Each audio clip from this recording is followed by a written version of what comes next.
At least 5 people have been killed in northern Iraq after more than 1,000 protesters attacked the offices of several political parties.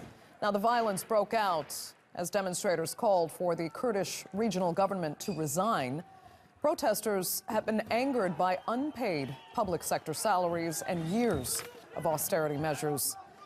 In some towns, security forces fired rubber bullets and tear gas to disperse crowds.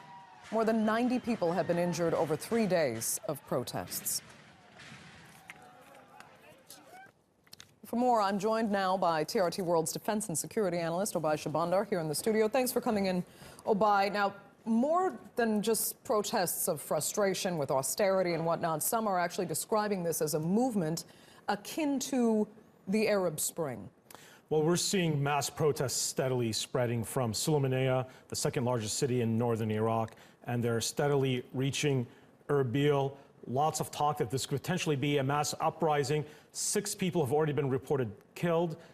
The organizers of these protests are very clear in their demands. They believe that corruption and continued lack of transparency amongst the 2 ruling political parties in the northern Iraq Kurdish regional government area continue to remain a problem. Now, organizers of these protests are saying that the government, the local regional government, is not heeding their demands. They're not listening to their demands. There's still violence.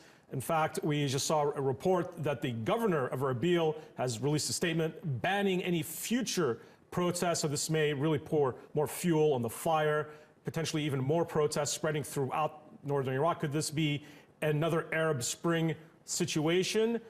We'll have to wait and see, but it certainly seems that the protesters are not going to stand down, while the political parties, the KDP in Erbil and the PUK in Sulaymaniyah, are trying to stop these protests from spreading, but it may be, unfortunately, leading to even more conflict in that region. The Baghdad government has also weighed in, saying that they will step in either Erbil or Sulaymaniyah if violence continues to grow. So we may see further conflict between the Baghdad government and the KRG if these protests grow more violent over time.